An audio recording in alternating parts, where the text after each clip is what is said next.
I'm fully aware of how difficult it's going to be, and every once in a while you get a reminder that's literally like an electric shock. That's like, okay, and the fear sets in. It's not even the challenge, it's all the training that you have to do to get up to the challenge. Kind of it consumes your life. Telling people about this so far that they can't quite get their head around the enormity of this run that we're actually doing. I try not to think about it in the way that they're thinking about it. I suffer a lot from my calf muscle and my IT band, so I'll just kind of stretch out my calf muscle mainly. I know this isn't a calf muscle stretch for those who are probably going, Egypt. That's why he has problems with his calf muscles. I'm not stretching them. But, and me and Brian aren't trying to do any time. We're trying to cross the finish line, and it's gonna hurt. And afterwards, it's really gonna hurt. No matter how deep we get into it, it's really, really gonna hurt. And it's just getting across that finish line, and you know, to a certain extent, just worrying about it then. I just want to get it over with. I think pretty much that's it, isn't it?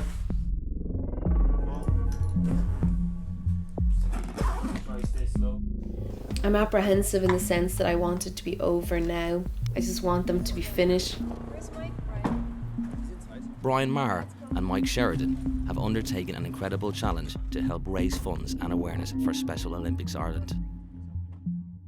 Their plan is to run from Limerick to Dublin non-stop. A massive 126-mile voyage and the equivalent of 5 marathons back-to-back. So I was looking forward to starting the run. We had got everybody in the cars, everybody was heading up there were athletes going to be there. But I was anxious, but I did get some sleep in, but not much.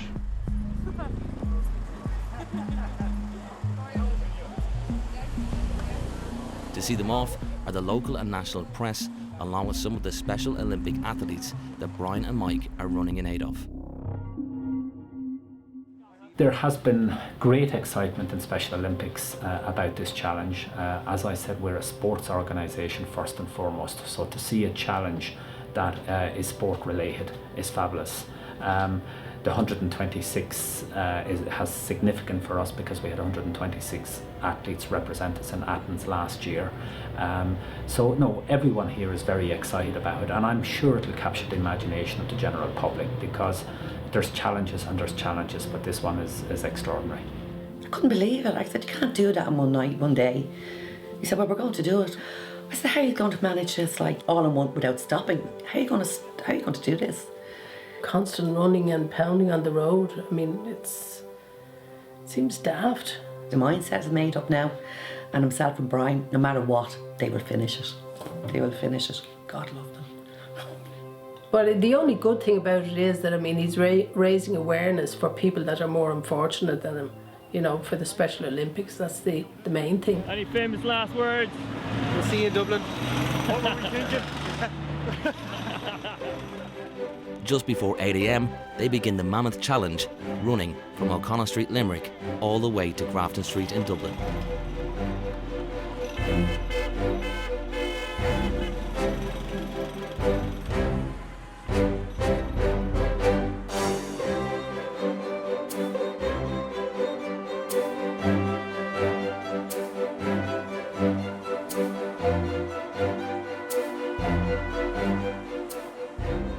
Kevin Bulger, a University of Limerick student, has joined Mike and Brian for the first leg of the challenge, escorting them to the edge of the city. And how many miles did you just run? I think it was just gone 2.5 when I dropped out. And how many more did the boys have to run? I put at 123.5 at this stage. So yeah, they're feeling good, but I'm not sure how they feel about how they'll feel in 12 hours.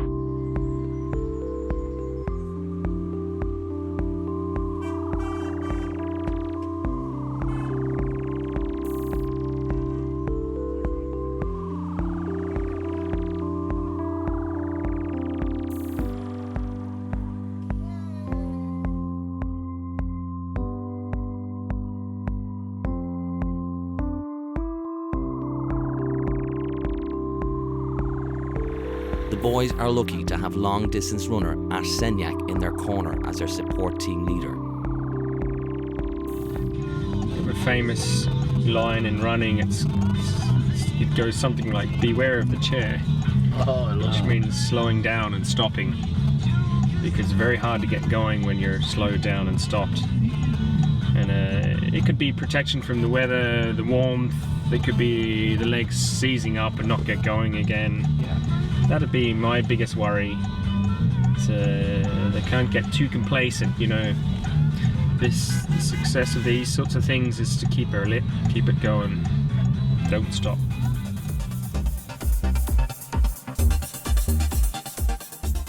Yeah, Ash is just like Ashcopedia when it comes to running. He was mapping down when we were eating, if we were taking any painkillers, stuff like that, when we had last taken them. So Ash was just needed from the word go, even the run up to the actual run. He was brilliant.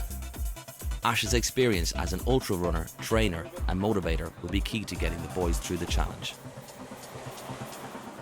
This is the first, I suppose, pit stop now of Challenge 106, This is our buffet counter.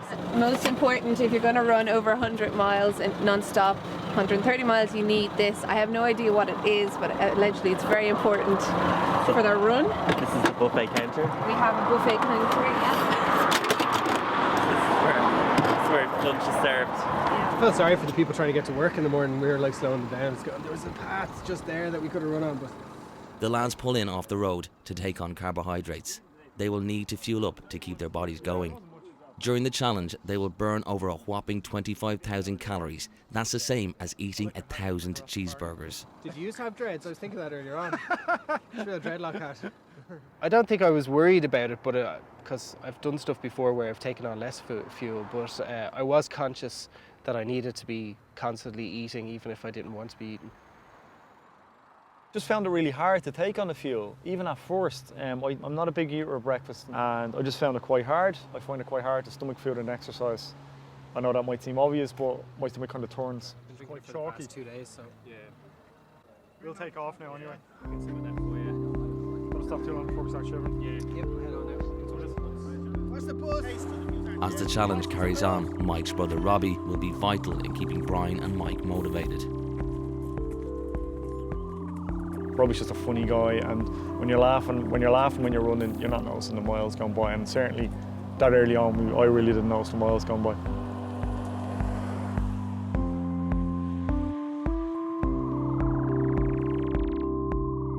The challenge has been progressing according to plan. The boys are ahead of schedule, and everyone is very confident.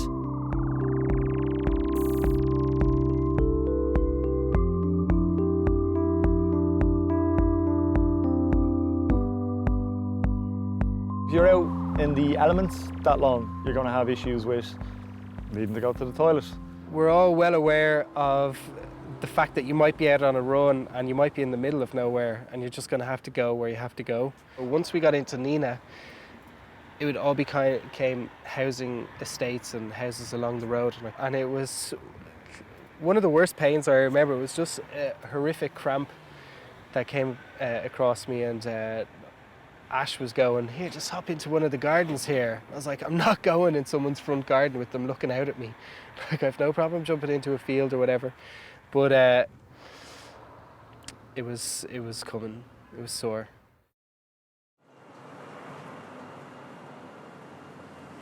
The gels and the drinks that we have as well are very high in caffeine. It basically just goes straight into your body and straight back out of your body. I don't think normal comes into it when you're running this kind of distance, because everything's out in the ether. So all you can kind of do is, in training, is doing a trial by error and figure out stuff that's right for you and stuff that maybe doesn't work for you. After the unscheduled stop, the boys are keen to get moving again. 26 miles, just got 26 miles. This is your first marathon? First marathon. Woo! Good work, boys. 4 miles to go. Woo! Hopefully it'll all go as smoothly as that one. Brian is running 126 miles with Mike Sheridan from entertainment.ie in aid of Special Olympics Ireland to raise some money, but he's doing it straight. This is 5 marathons back to back. in a way it's kind of sad that you have to go to the lengths of doing something like what we're doing just to raise some money for a charity, you know. There's so many competing different ways that to attract the media's attention, you need to do something very different. Special Olympics is a amazing organisation, and the work that they put in, like it's nice for me to be able to help raise awareness for them as well as funds. I think they're a pretty spectacular organisation from what I've seen so far.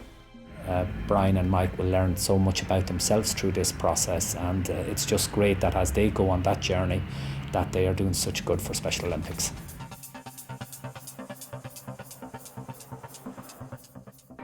I'm always doing something, whether it's saying I'm going out for a run, whether it's I'm in work, whether I'm DJing, whether I'm doing something else like this. I'm always now doing something as opposed to just, you know, waiting for the day to end so I can go back to bed again. I don't love running, he loves running. You know, like I like the feeling I get from running, but I'm not running along, like big smile on my face, like that'd be creepy anyway. But I do eardrums sometimes if I'm listening to the Foo Fighters or something like that. That's a good way of keeping the weirdos away from you. And either that or running in a Celtic jersey. With 32 miles completed, Mike and Brian approach the town of Tumavara, where some of the kids from the local national school have gathered to cheer them on. So when we ran through the town anyway, it was great to have the kids cheering, and they were high-fiving us and everything, and then they ran along with us too. It was a little bit reminiscent of Forrest Gump or something like that, but it was nice to have the supports from locals anyway. They were really cool. They ran with us for a bit. I don't think they were supposed to, so I think there might have been a couple of panicky moments, and the teachers just kind of running after them as well. Yeah, it was nice. It was a nice little, another reinforcing that people are aware of what we were doing. The school children give them a much needed boost as they get stuck into Marathon 2. This is Ultramarathon territory. Not far outside Tumavara, the skies have started to darken, spelling potential trouble for the lads. You're going to be running up some motorway at some point, and it probably will rain. No, my luck, every race I've done, the last bunch of races I've done, it's rained or it's been not nice. So I really, really hope it doesn't, because it's horrible. Like everything is heavier. Chafing is then a really big. No matter how much glide you put on, lube you put around your nipples and every other area, you're going to chafe. It's going to be painful. There's nothing you can do about that. You're running road running shoes, you're wearing running socks that should minimise blisters, but when it's that unrelenting, you're going to get blisters. Basically, what happens when it rains, your feet get wet, is your feet become quite moist and the skin becomes loose, and then when you're running and the friction with your sock and your actual foot, because the skin is softer than it usually would be, it will start irritating it and will start rubbing, so the skin will come away and the blisters will start to form. I think I'd be more aware of the possibility of it happening, definite. And maybe change, having 10 pairs of socks to change, but they're just going to get wet again. But or a couple of pairs of runners. Doesn't matter. Feet, you're going to get sore, you're going to pick up niggles, that's going to affect how you run. It's just powering on and walking when you need to walk and running when you can run. Well short of Roscrea, the heavens open and the lads are running in a monsoon. Almost immediately, they feel the effects, as blisters begin to impact on how Brian runs. It is literally like having stones in your runners. That's what it feels like. The first time you get them, you're kind of like, oh, I think I have pebbles in my shoes. And you take off your shoe and you empty it, and you're like, what? And you put it back on and it's the same feeling again. Running with rain in your face is, it's always going to be tough. It comes down to mental toughness and getting your head down and just powering forward, because the more you power forward, the closer you get to home. It was just head down and try and keep running, and whether that rain was down for the entire run or whether it was down for 5 minutes, we just tried not let it get us too down and just keep trying to get to our next point. Maybe kidding out, changing trousers and stuff like that. Should we be on 2 marathons nearly at that stage, so yeah, we changed t-shirts once. We'll walk the other side of Roscoe with your dry clothes and get some decent tucker, get those sandwiches in you. Yeah. Because you should have both eaten about 2 full-size pizzas by now and had about 3 litres more of Powerade and water. So. Like a change. Is this still taking photos of us? It would seem the rain has taken its toll as Ash doles out painkillers to help keep them moving. However, this stopgap measure will only work for so long. My quads are just sore. My legs are just like ridiculous. They're too big for my body, basically. So I cramp up quite easily in my quads and in my thighs. Ash takes this chance to have a quick look at Brian's injured foot. Oh, he is. He knows it. He knows his stuff. He's the Dalai Lama of running. Yeah, exactly. Like, it's ridiculous how much he just has knowledge and okay this now. And... Right, beware the chair, lads. Come on. Beware the chair. Yeah, he was. You know it. Yeah. There, lads. See you in Dublin, yeah?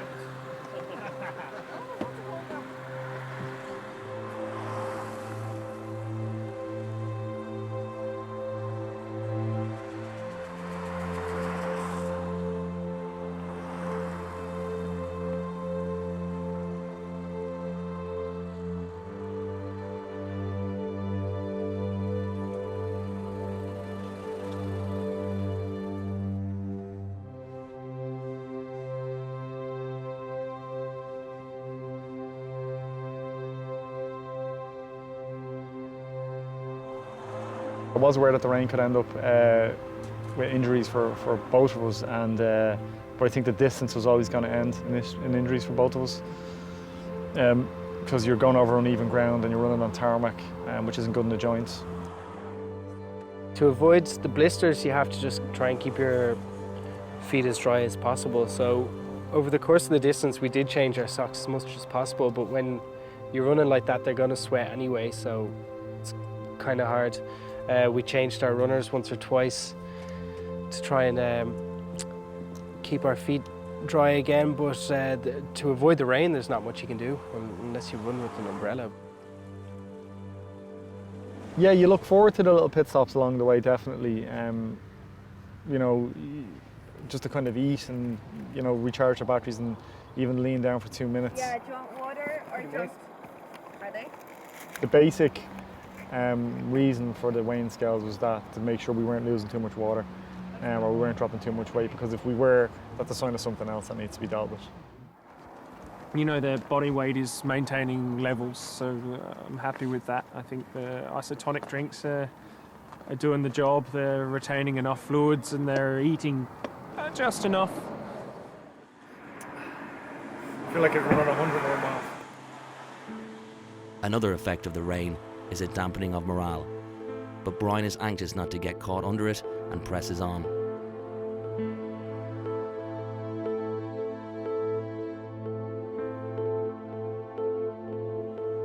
As they rack up the miles, the risk of niggles turning into injuries increases. They keep each other motivated, intent on getting Marathon 2 out of the way. We're off again. Nearly a 52 now, so. In a long-term way, I just wasn't enjoying the fact that it was raining and it was cold. Wasn't as pleasant to run, obviously, but I wasn't thinking that it was going to do me any long-term damage.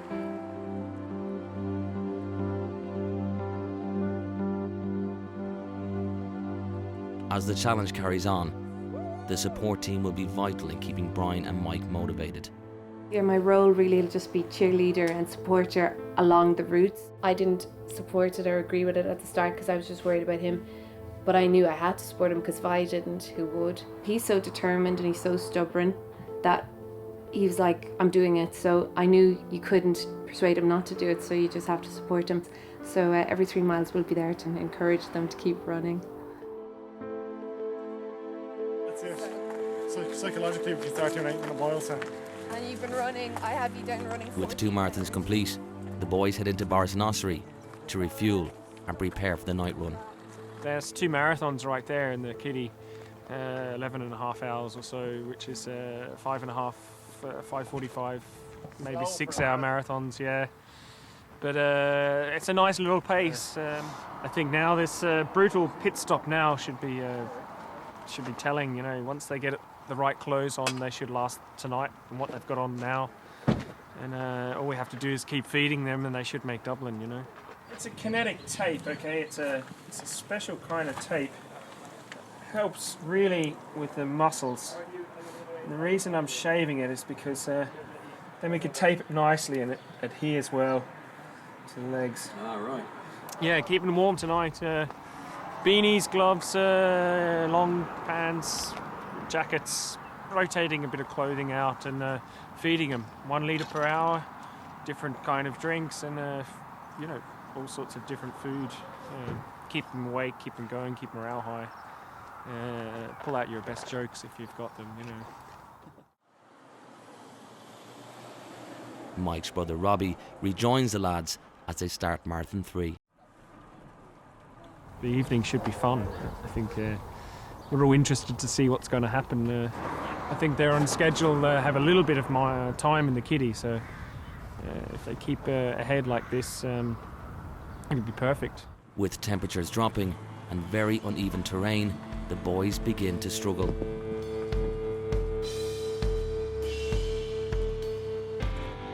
They just seem to be a gradual steep incline for a very, very long time. And the way I would always look at hills is for every up there's going to be a down.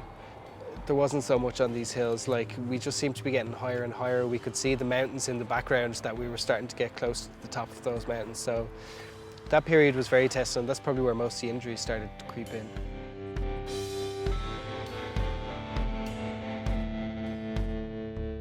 How are the calves? Sore. Really sore.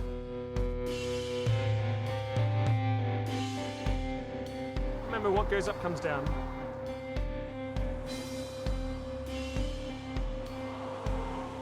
What if we just lose the tape for a couple of hours? Here we Remember where you put it. The support team tried to keep Brian and Mike positive.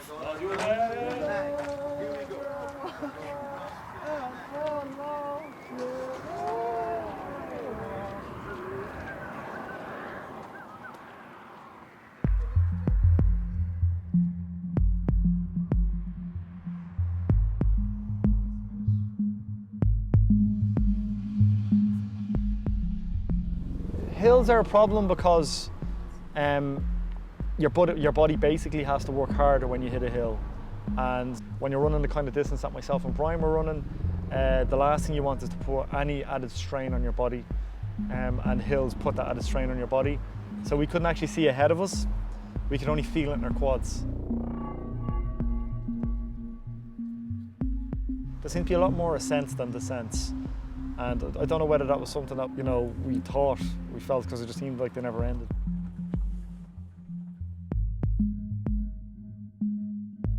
More rain, more stops, and more pain. The scenic countryside is really taking its toll.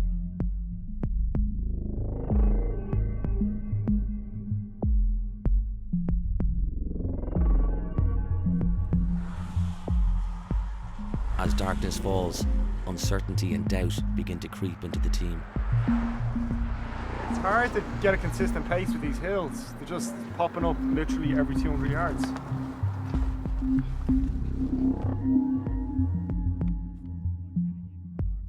Mike and Brian are given another much needed lift with a surprise visit from some friends eager to support their efforts. I can't I'm sorry. No, you're all right. Hey, how's it going? What were we randomly seen on the road? All right, come on, he's got to get moving here. It'll be here too long. Let's go, lads. Robbie, you ready? Yeah, I got a massive lift off Caroline and Sarah and Catherine coming, so I really wasn't expecting to see them. And we were running a lot with the headlights behind us, so you kind of just see headlights and you kind of see figures coming running towards us. And I thought they were just some of Brian Maher's fangirls.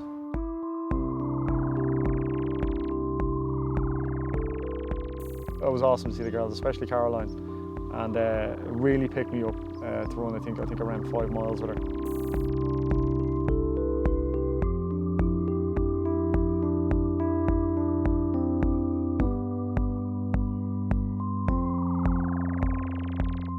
It was nice to have people to join us, and they stayed with us for way longer than was necessary, but it was good to have any of those kind of surprises.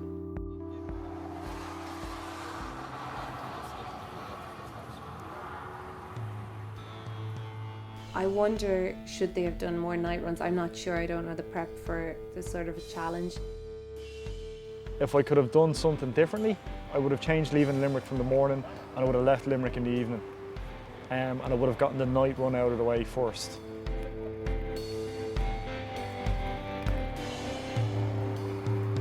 While the focus so far has been on looking after the lads' legs and feet, another more serious problem has been developing as the temperatures drop.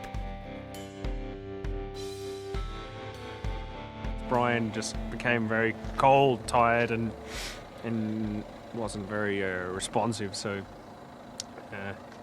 we don't know what it is. So the medic's here now to find out, and checked his temperature a few times. We'll just check it again and see what's going on.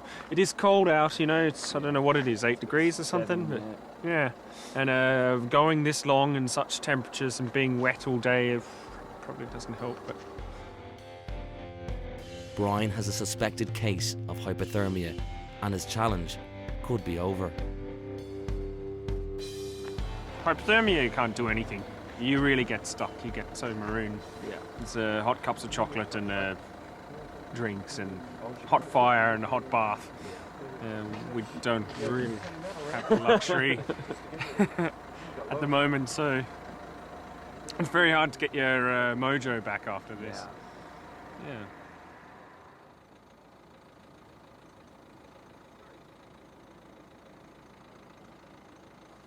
Just after 1 a.m, 70 miles into the challenge, Brian emerges. He is shaken and unsteady, but determined to continue. Just put it in your palm, yeah. Oh, these are lovely, these things. Just get you moving and Yeah, yeah, I just hadn't. Just walk. Yeah. Let's get walking. Here we go! Come on, lad. Let's finish marathon 3.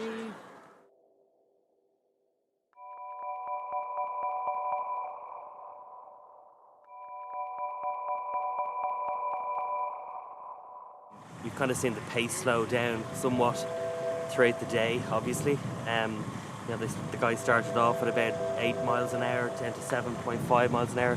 We noticed they went down to about 4.5 miles an hour. They look pretty broken at the moment, so I'm not sure what's going to happen. You're moving again, but we'll see. They're pretty tight, the lads. Yeah. I mean, it's a long way to here, really long way. It's like the added pressure of like what's on the other side, you know, Yeah. what's waiting for you, and what's being organised on that side as well, which is.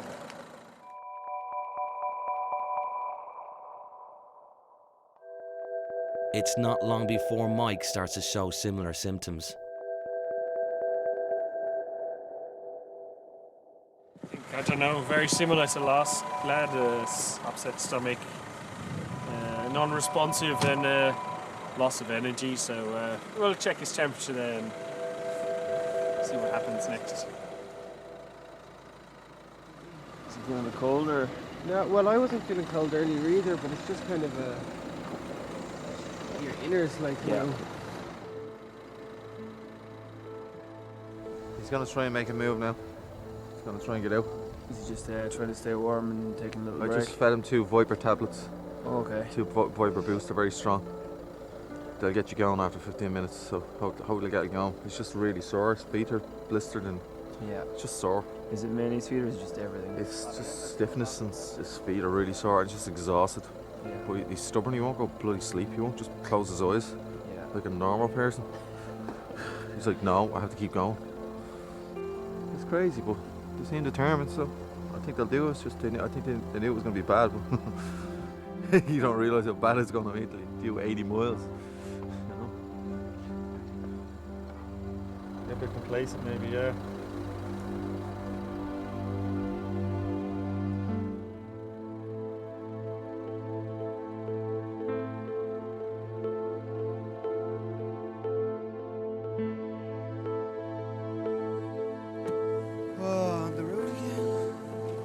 So we're about to start, I suppose, any minute now, the second last marathon.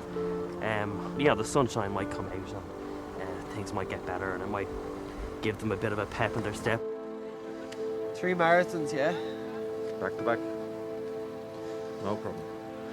Surely should feel better about that.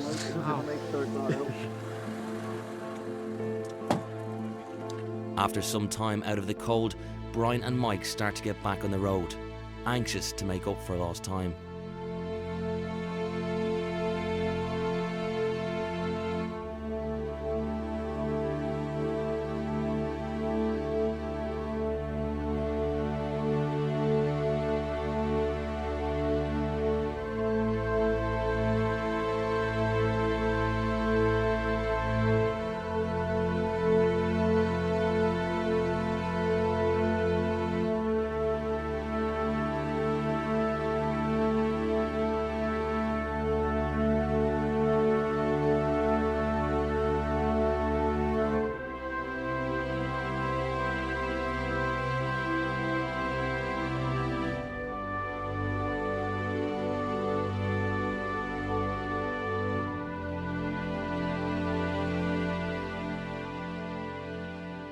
It was just very strange. I wasn't really looking forward to making it to Monasterevin as such. It was just making it past the night time where we had struggled so much. The team were desperate to make it to the dawn, but in the cold light of day, the challenge looks like it could be in real trouble. It was kind of a strange emotion because I knew that the night time had passed and we had gone into a new day, but I still knew that there was such a massive chunk of the journey left to do, so it was a very strange emotion that was going on. Caroline rubbed my back and just said that I was doing great and she was really proud of me, and all of a sudden the waterworks kind of started opening up a bit for me, and all I could think of in my head was I didn't want to cry in front of everybody. Man, it's really just my foot that's kind of giving me a bit of jib so far, so...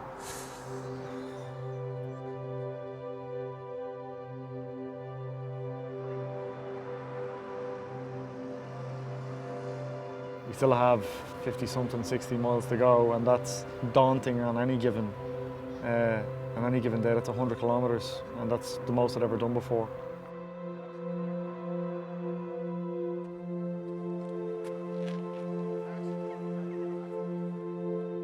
The challenge seems in serious trouble.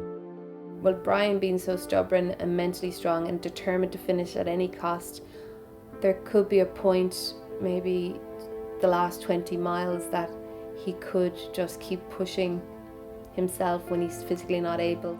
Michael's very strong mentally. He pushes himself and pushes himself. But that would be our main worry, was that he'd hurt himself, you know, or come to the point of exhaustion that he'd collapse even, you know. We don't want that. But I think he's strong enough, and hopefully physically strong enough. I know he's mentally strong enough to do it, but hopefully physically he'll do it, yeah, without injuring himself.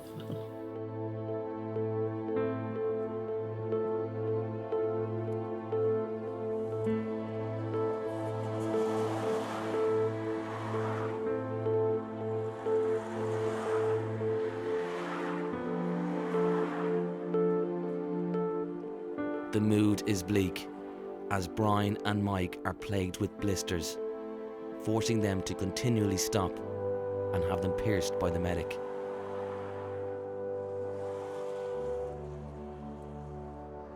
Just kind of, I'd say fed up, but just kind of wishing for the miles to go faster. It's like, I thought we would be further than we would be by now, but both of our feet are in pretty bad nick. Now it's just a case of holding it together, and I've tried to identify the problems, and a lot of them, tend to be weather related. Mike is kind of, he's struggling a bit with, he's not able to take on much food, so he's kind of struggling with his innards.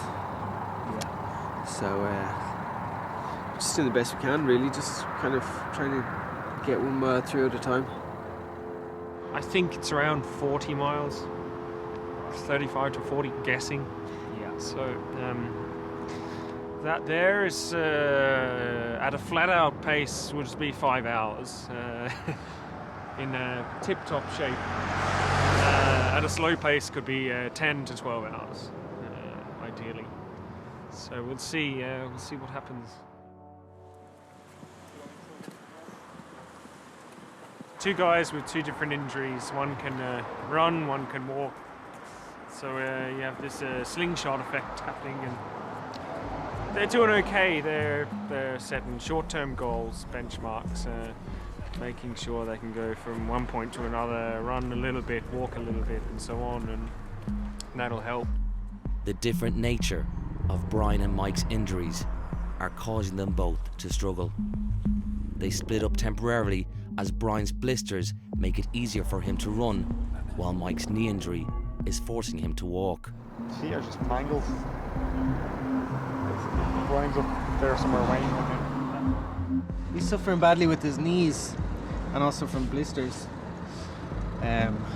So I just kind of powered on, because when I actually slow down to walk, it's worse for me than running. I thought we had less than a marathon to go, but we've got more than a marathon to go. We just can't seem to figure out the distances. Trying to catch up with Brian and just get this done. Be over with. I'm never running again. I'm never running again. This is ridiculous.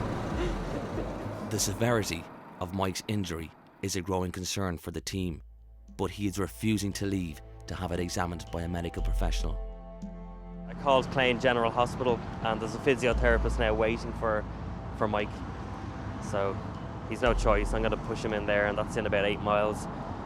So we're hoping that she can either talk some sense into him to give up if he has to give up, or else strap him up and get on with it. You know, the general consensus of what I was doing was that it was, you know, a crazy thing to do and put your body through, and that I was obviously injured and that I should stop and give up. But I knew it was inflamed. I knew once it wasn't anything that was broken or fractured, I could power on, and that was the plan always, was to power on. I thought if I waited until he had 100 miles done, he'd slow up. He's doing fantastic. I'm really proud of him. Very proud. Want to go on? Of course, yeah. There's no way I wasn't. So I'll meet up with the lads now and knock on so we can... They're only at the road, aren't you? They're only at the road, are they? Great, I'll latch on with the lads then as well.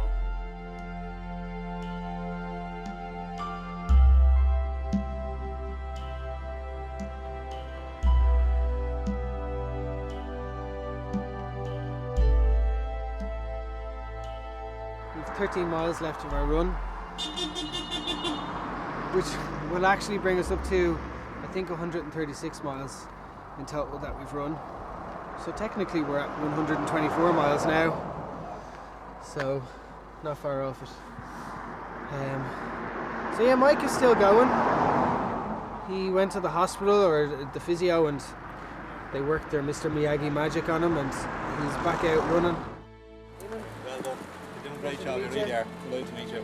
How are you? I'm Brian. This is Sophie. Sophie, you're running with Sophie.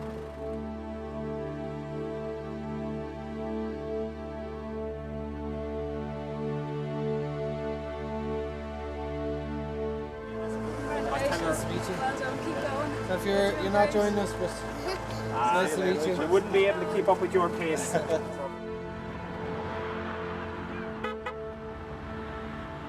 When you're coming up to the end of it, I'd say it's going to be very hard. Physically, it's going to be really hard. On the joints, the feet, the ankles, every part of it is going to be sore. Brian's very special. I don't think I'd like to see him doing anything like this again. I think it's just too hard on the body. I really do. Brian and Mike's friends run with them for support, knowing this is when they need it the most. Having them join us, it just gave us kind of that extra boost at that particular point that we needed. As a beautiful evening draws to a close, spirits are sky high.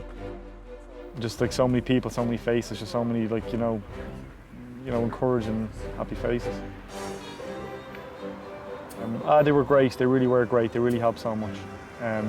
just in terms of lifting spirits alone, they were fantastic.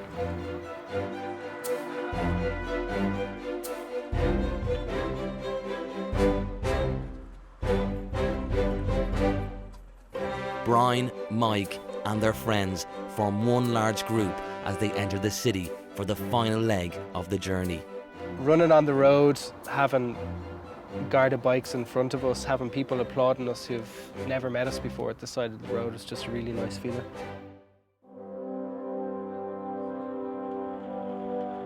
The last 3 miles I put my foot down, I was next to Brian then for the two of us were kind of up in front and centre, and that running along the quays was almost euphoric.